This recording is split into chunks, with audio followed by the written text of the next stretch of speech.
Mesdames et messieurs, bonsoir. Merci de votre fidélité de suivre cette édition de 20h30 que nous ouvrons avec le président de la République, chef de l'État, Issoufou Mahamadou, qui a regagné Niamey cet après-midi même en provenance de Paris, en France, où il a effectué une visite, mais également à Bamako, à sa descente d'avion. Le chef de l'État a été accueilli par le Premier ministre chef du gouvernement, Brigitte Raffini, les autres membres du gouvernement, ainsi que par les corps constitués.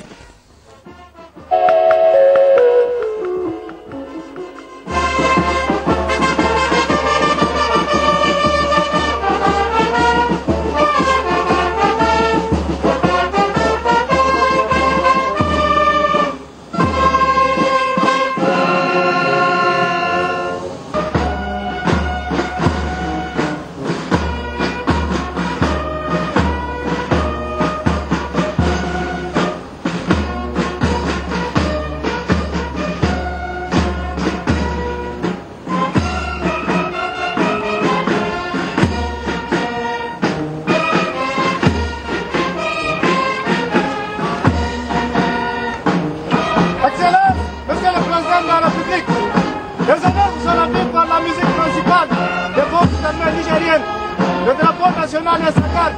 Trois présidents de la gendarmerie nationale, sous les ordres du capitaine Ibrahima Mahmoud, commandant de la compagnie de gendarmerie des transports aériens, à vos ordres d'excellence.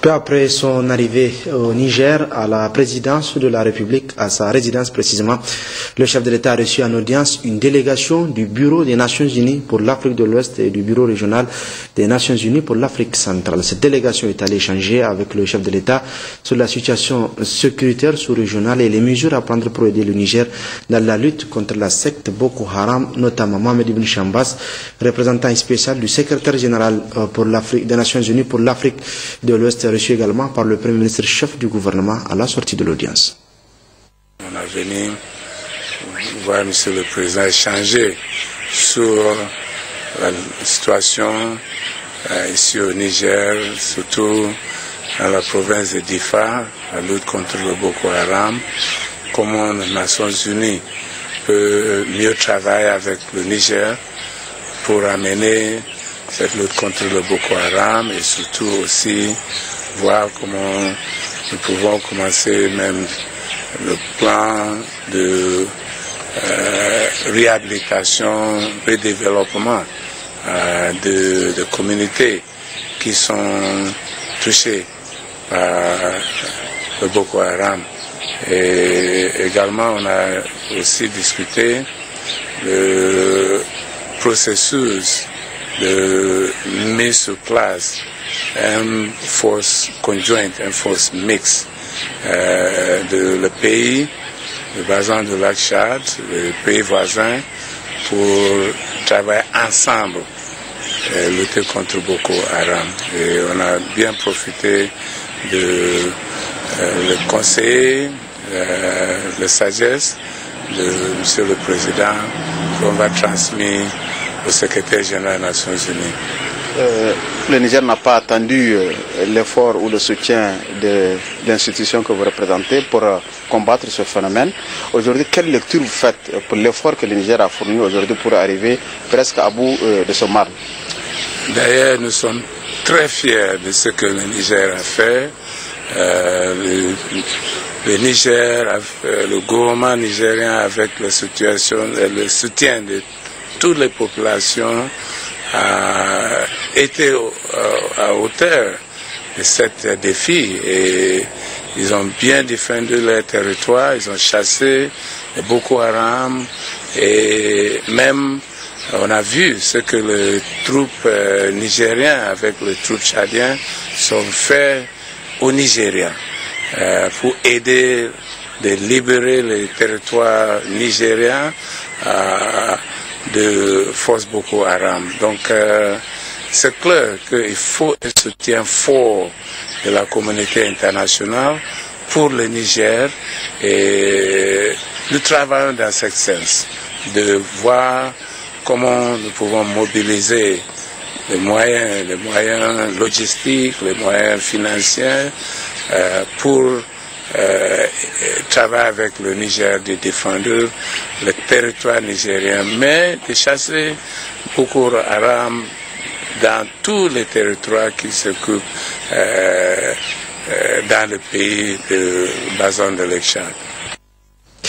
À l'Assemblée nationale, cette fois-ci, dans le cadre de la première session ordinaire au titre de l'année 2015, les parlementaires ont procédé ce jour à l'interpellation du ministre d'État en charge de l'agriculture, Meda Jalambey, sur la situation alimentaire et nutritionnelle du pays. C'est Soumela Ibrahim.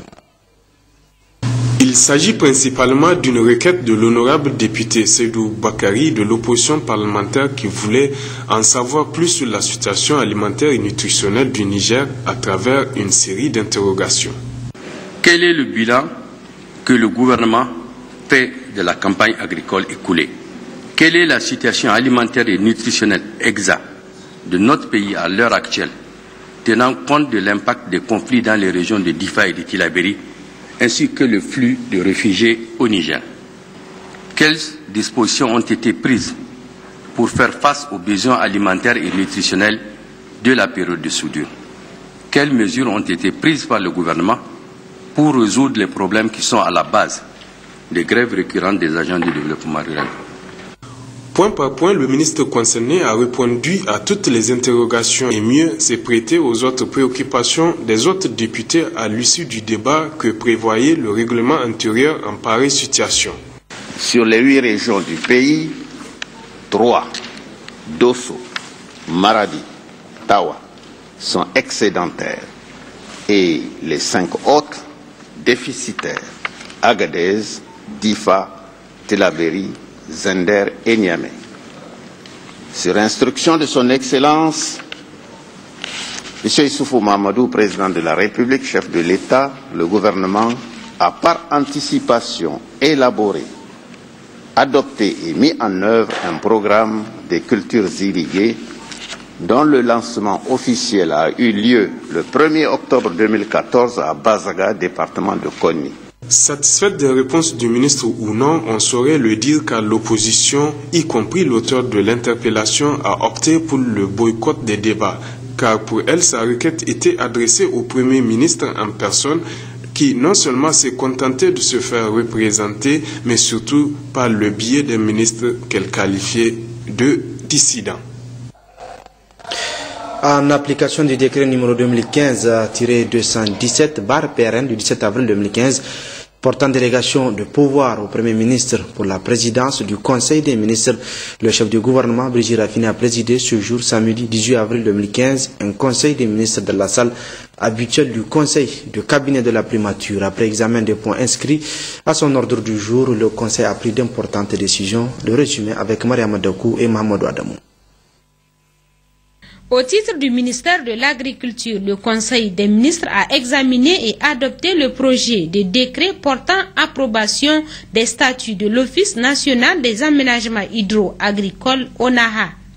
Créé par ordonnance numéro 7839 du 28 septembre 1978, l'Office national des aménagements hydro-agricoles ONAHA a pour mission de réaliser et assurer le fonctionnement, la gestion et l'entretien des aménagements hydro-agricoles pour le compte de l'État et des collectivités territoriales. L'objectif des autorités de la 7e République étant d'atteindre l'autosuffisance alimentaire à court terme. Par l'accroissement de la production agricole, il s'est avéré nécessaire de revoir le cadre juridique de l'Office afin de lui permettre de jouer pleinement ce rôle. C'est l'objectif visés par l'ordonnance 2014-01 du 3 janvier 2014 modifiant et complétant l'ordonnance numéro 7839 du 28 septembre 1978 portant création de l'ONAHA. En effet, de nouvelles missions lui sont assignées à travers l'élargissement du domaine de ses interventions qui couvriront désormais les périmètres irrigués villageois et ou tout autre domaine privé sur demande. Il est apparu de lors urgent d'adapter les statuts de cet office pour satisfaire ces nouvelles exigences. C'est l'objet du présent projet de décret. Au titre du ministère de l'Énergie et du Pétrole, le Conseil des ministres a examiné et adopté les projets de texte ci-après. Le projet de loi portant code de l'électricité. Au Niger, le sous-secteur de l'électricité est régi par la loi numéro 2003-004 du 31 janvier 2003 portant code de l'électricité. Ce texte qui régit les activités de production, de transport, de distribution, d'importation et d'exportation de l'énergie électrique sur le territoire national ne répond plus aux exigences actuelles, notamment l'environnement du secteur électrique régional. Le présent projet de loi est initié pour conformer notre législation à ces exigences en prenant en compte notamment les activités de transit et de commercialisation de l'énergie électrique au Niger dans un contexte de régulation du sous-secteur dans l'espace de la CEDEAO. Projet de loi portant création, mission, organisation et fonctionnement d'une autorité de régulation du secteur de l'énergie au Niger, ARSE. La loi numéro 2012-70 du 31 décembre 2012 portant création, organisation et fonctionnement de l'autorité de régulation des télécommunications et de la poste à ARTP a consacré la dissolution de l'ARM d'une part et d'autre part a exclu de son champ d'application des secteurs de l'énergie, de l'eau et des transports, imposant de fait une régulation tutélaire. Or, le protocole de l'énergie de la CEDEAO A/P4/1/03 ratifié par la République du Niger. L'acte additionnel A/SA.2/01.8 portant création de l'autorité de régulation régionale du secteur de l'électricité de la CEDEAO AREC et la décision numéro 0D-2009/CM-UMOA créant le comité régional des régulateurs du secteur de l'énergie CRRE impose aux États la création d'organismes nationaux de régulation. C'est donc pour satisfaire à cette exigence communautaire que le présent projet de loi est initié pour créer cette autorité de régulation du secteur de l'énergie. En outre, ce projet de loi détermine les missions, l'organisation et les modes de nomination des responsables de gestion, de fonctionnement de cette structure ainsi que ses relations avec les opérateurs et acteurs du secteur et les pouvoirs publics. Ces deux projets de loi seront transmis à l'Assemblée nationale pour adoption. L'ordre du jour étant épuisé, Son Excellence, Monsieur le Premier ministre, a levé la séance. Le personnel du Haut Commissariat à l'initiative 3N a offert hier à l'hôtel Gawé un dîner à l'occasion du départ du Haut Commissaire Amadou Alaouri Diallo qui a reçu un témoignage de haute appréciation. Il quitte ses fonctions pour servir au bureau sous-régional pour l'Afrique de l'Est de la FAO et auprès de la Commission de l'Union africaine à Addis Abeba en Éthiopie. Le résumé de Ouattara Moussa et Mahamadou Adamou. Après 4 années de dévouement, Amadou Alaouri Diallo quitte le Haut Commissariat à l'initiative 3N. Les Nigériens nourrissent les Nigériens, programme qu'il a su concevoir et mis en œuvre sous l'impulsion des plus hautes autorités. La cérémonie organisée à l'occasion de son départ a été riche en discours. Du secrétaire général de l'initiative 3N au coordonnateur du système des Nations Unies, en passant par le président du réseau des chambres d'agriculture RECA et le représentant des donateurs. Tous ont salué les grandes qualités de direction et d'écoute du haut commissaire sortant. La présidence de la République, à laquelle est rattaché les 3N, a aussi apprécié le travail effectué par Amadou Alaouri Diallo. Son Excellence, le président de la République ne s'est pas trompé. En portant son choix en 2011 sur la personne du peuple que j'ai devant moi aujourd'hui, qui fort heureusement ne s'est pas comporté en vrai peuple. Parce que, vous l'avez dit, c'est quelqu'un de simple, de courtois, qui sait écouter. Je voudrais ajouter, c'est quelqu'un de franc et direct. Ça, c'est pas donné au peuple. Parce que au niveau du cabinet, il y a eu des moments où nous avons eu des débats très chauds pour arriver à prendre une décision. Mais cela s'est fait dans le respect mutuel, dans la cordialité, l'objectif étant de voir comment accélérer la mise en œuvre de l'initiative 3N. Comment arriver à des résultats concrets? Comment assurer la résilience des populations? Parce que c'est de ça qu'il s'agit. C'est avec émotion que le haut-commissaire sortant, après tant d'interventions intercalées par des plaisanteries en tout genre, a remercié les autorités et tous les partenaires pour la confiance à lui accordée. Je vais commencer d'abord par remercier son Excellence Issou Mahamadou, le président de la République, qui a bien voulu me confier cette mission et qui m'a soutenu pendant les 4 ans. Parce que le premier artisan de l'initiative 3N, ce n'est pas nous, c'est lui.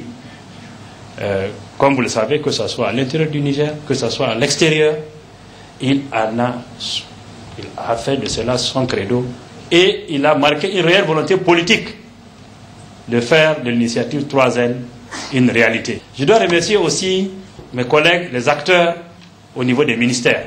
Comme vous le savez, le Haut Commissariat est une structure de coordination. Et troisièmement, remercier nos partenaires techniques et financiers. Et je reste disponible évidemment pour le Niger, parce que partout où on est, aujourd'hui, grâce aux technologies de l'information, l'électronique qu'on a, on est toujours connecté. La cérémonie a également été marquée par l'entrée en fonction du nouvel haut commissaire à l'initiative 3N. J'ai pris bonne note de tout ce que les autres ont dit. Nous allons tenir compte, en tout cas des leçons, nous allons tirer les leçons, ce que Dr Alaouri a fait avec son équipe. Nous allons en tenir compte. Ce qui est certain, il y a des points faibles. Tout à fait normal. Donc nous allons nous axer sur ces points faibles pour les lever, pour au moins ramener ces points faibles à un certain niveau, pour qu'au moins l'initiative aille de l'avant. Et je pense aussi, peut-être à cause de ma fonction de chercheur, nous allons être un peu plus analytiques cette fois-ci. C'est bon, mais je pense que nous allons être beaucoup plus analytiques au niveau des régions et aussi au niveau des ministères techniques pour être sûr que nous allons donner, en tout cas à la présidence, des chiffres qu'il faut au moment venu. Amadou Alaouri Diallo part, mais ne quitte pas pour autant la sphère de la lutte contre l'insécurité alimentaire. Le haut commissaire sortant servira au nom du Niger au bureau sous-régional pour l'Afrique orientale de l'Organisation des Nations Unies pour l'alimentation et l'agriculture, la FAO, et à la commission de l'Union africaine à Addis Abeba en Éthiopie. Bien, pour que ces cadeaux soient bien gardés, moi aussi, et pour faire suite à ce que Addis a dit, je vais le mettre à ma femme, à mon épouse.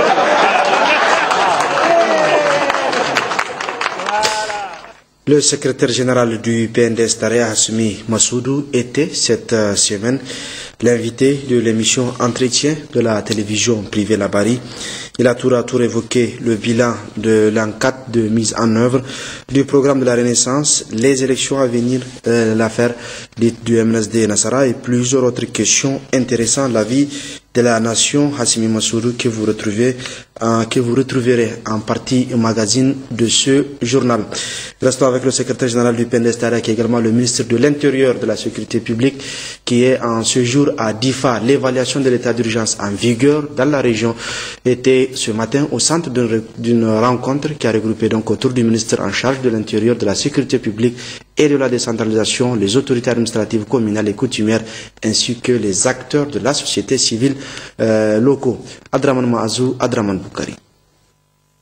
Le ministre de l'Intérieur, de la Sécurité publique, de la décentralisation des affaires religieuses et coutumières, M. Hassoumi Massoudou, qui voyage à la tête d'une délégation composée des membres de son cabinet, a été à sa descente d'avion accueilli par le gouverneur de la région de Difa, M. Yakubu Soumana Gao, entouré pour la circonstance de ses plus proches collaborateurs, avant de passer en revue un détachement de la garde nationale du Niger qui lui rendait les honneurs, puis salué par les responsables des différentes unités des forces de défense et de sécurité, les autorités administratives, communales et coutumières, ainsi que les représentants des différentes couches socio-professionnelles de la région, sortis en grande pompe pour lui réserver un accueil empreint de chaleur et digne de l'hospitalité légendaire du Manga.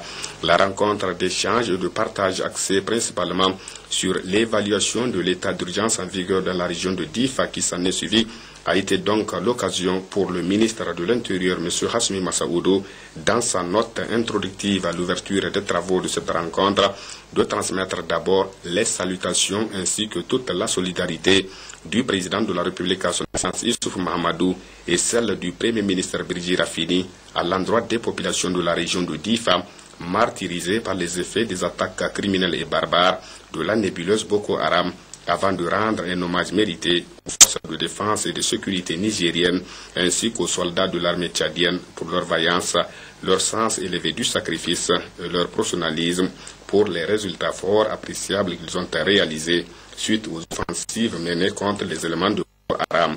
Le ministre Hassoumi Massaoudou devait par la suite adresser ses vives félicitations et encouragements à l'ensemble des fonctionnaires et aux partenaires humanitaires malgré les menaces qui pèsent sur la région, ont su de manière prompte et efficace assurer la continuité du service, preuve de la présence effective de l'État.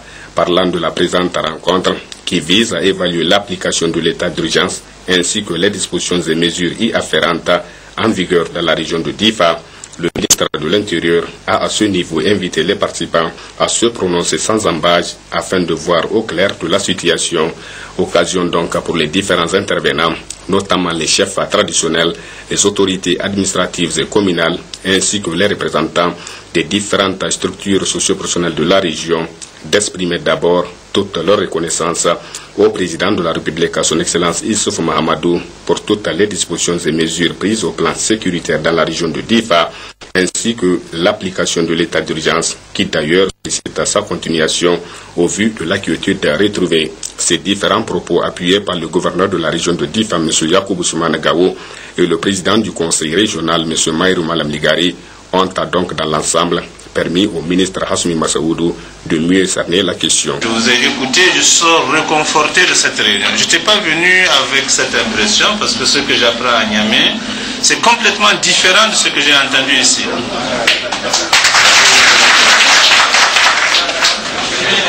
Je voudrais dire ici que je suis reconforté parce que j'ai vu que l'ensemble, je dis bien l'ensemble des différentes composantes de la population de la région de Difa soutient l'état d'urgence.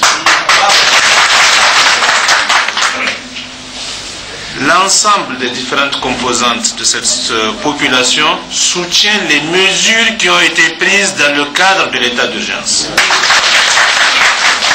Je voudrais dire que je prends acte de ce que vous avez dit et de ce soutien manifeste.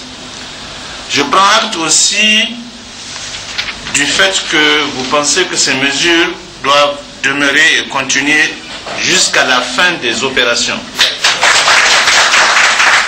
Et d'après ce que vous avez dit, d'après les constats, bien qu'il y ait eu beaucoup d'améliorations en matière de sécurité, pour l'essentiel, la quiétude et la sécurité sont revenues. Mais ce n'est pas terminé, le travail n'est pas terminé. Donc par conséquent, le travail continuera. Et évidemment, les mesures sécuritaires, l'action de défense et de sécurité entreprise sous l'égide du gouvernement par les forces de défense et de sécurité se poursuivra.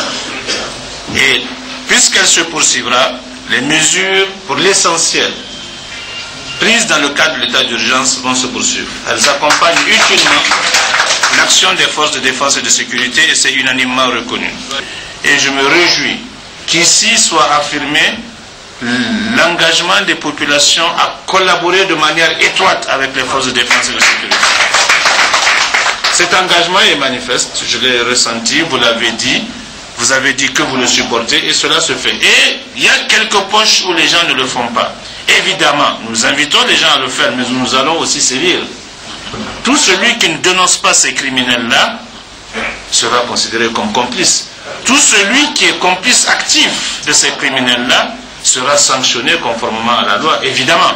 Et nous allons le faire. Nous allons prendre les mesures à la fois administratives et les mesures aussi pénales qui conviennent.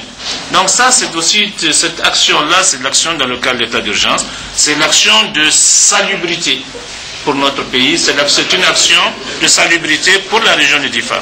Donc nous allons ramener la sérénité, la paix et la quiétude. Et nous combattrons tous les criminels et leurs complices. Évidemment, avec votre accord, avec votre collaboration, avec votre soutien. Et là, à partir d'aujourd'hui, ce que j'ai ressenti, c'est que cette collaboration et ce soutien ne feront pas défaut. En ce qui concerne les effets de la sécheresse et les effets de la crise alimentaire, je voudrais vous dire que, après l'évaluation de la situation de la campagne agricole, le Conseil des ministres a décidé, et le président de la République y tient, que dans toutes les actions qui seront prises dans le cadre des réponses aux conséquences de la sécheresse et des réponses humanitaires, notamment distribution de vivres, vente à prix modéré et soutien à toutes les autres formes de soutien, dans le cadre des mesures prises de la région de Difa est prioritaire. Ça, c'est une décision.